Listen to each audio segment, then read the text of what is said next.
कपड़े धोने वाली बहू। शादी के पहले से ही विभा को कपड़े धोने का बड़ा शौक था। कभी नल के नीचे तो कभी तालाब के पास। अरे मेरी नीली वाली लुंगी नहीं दिख रही है। विभा की अम्मा, कहाँ रखी है लुंगी? अरे वो तो विभा ने परसों ही धोकर रखी थी आपकी अलमारी में, देखो वहीं होगी। वो ना मैंने आज धो दी, मुझे लगा कि गंदी हो गई होगी। अरे कैसे गंदी हो गई थी? उसे तो मैंने पहना भी नहीं। हे भगवान, इस लड़की के कपड़े धोने की आदत से परेशान हो गया हूँ मैं। जितना तो घर में राशन नहीं आता, उससे कहीं ज्यादा डिटर्जेंट पाउडर का खर्चा है। इसकी शादी करवा दो, शादी जाए अपने घर में ही करे काम, फिर चाहे घर के कपड़े धोने हो या पूरे गांव के। हाँ ठीक बोल रही हूँ, देखता हूँ मैं कोई लड़का। वो दिन भी आ जाता है जब विभा को देखने लड़के वाले आ जाते हैं। लड़की मुझे अच्छी लगी। होने वाली सास कहती है, बेटी अगर कुछ पूछना है तो पूछ लो। वैसे तो हमारी लड़की बहुत ही शर्मीली है, जो बोल दो वो मान लेती है, इसे क्या पूछना होगा। अरे कैसी बात कर रही हो माँ, मुझे इन लोगों के घर रहना है, सवाल तो कई है। हाँ हाँ बेटा, पूछ लो ना, क्या पूछना है। आप लोगों के घर कपड़े कौन धोता है? सास का मुंह बन जाता है। देखो, अगर तुम ये कहना चाहती हो कि तुम्हें कपड़े धोने नहीं आते तो सुन लो, कपड़े मैं ही धोती हूँ, लेकिन तुम्हारे आ जाने के बाद मैं रुमाल तक नहीं धोऊंगी। अरे चुप रहना भाग्यवान, बहू बेचारी घर आई नहीं, उसे डराना शुरू कर दिया। वो क्या है ना बिटिया, अभी तक तो ये कल्लू की माँ ही धोती थी, लेकिन अब तुम्हारे पापा तो दहेज में वॉशिंग मशीन देंगे ही। तभी विभा की माँ बोल पड़ती है, सवाल भी पूछा तो क्या। वैसे भाई साहब, मशीन की तो फिर भी कपड़े धोने की कैपेसिटी होती है। मतलब जो बिटिया दे रहे हैं ना विभा, इसे कपड़े धोने का बहुत शौक है। ये आप लोगों के क्या, आस पड़ोस गांव मोहल्ले सबके कपड़े धो दे और उफ तक ना करे।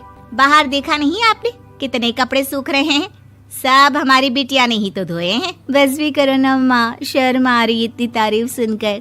और तो और एक दाग निकाल कर दिखाओ तो मान जाऊं। हाँ अच्छा अच्छा, माफ करना बेटा, मैंने गलत समझा।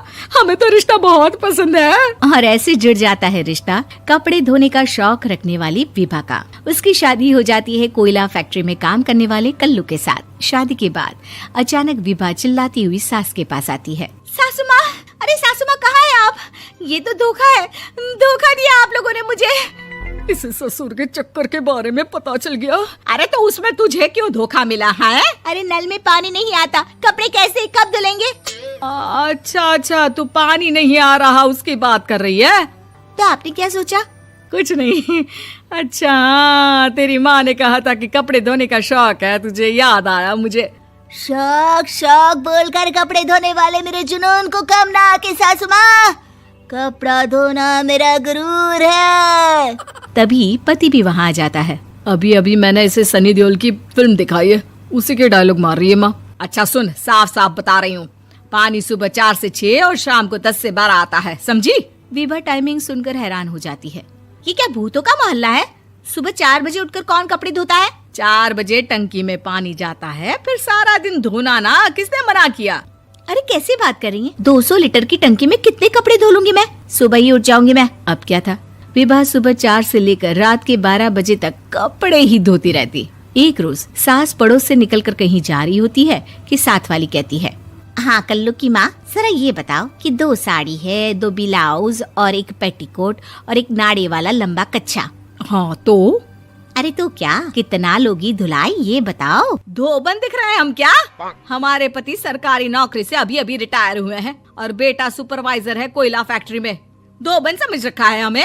हाय रे कल्लू की अम्मा, माफ कर दो, वो तो मोहल्ले में यही सब बता रहे थे कि तुमने बहू को कपड़ा धुलवाने के काम में लगा दिया है। सास को पड़ोसन की बात सुनकर गुस्सा आ जाता है। वो घर पहुंचती है जहां घर के बाहर ही इतने सारे कपड़े सूख रहे होते हैं जितने कि किसी धोबन के घर पर। अरे ओ कल्लू की दुल्हन, बाहर निकल।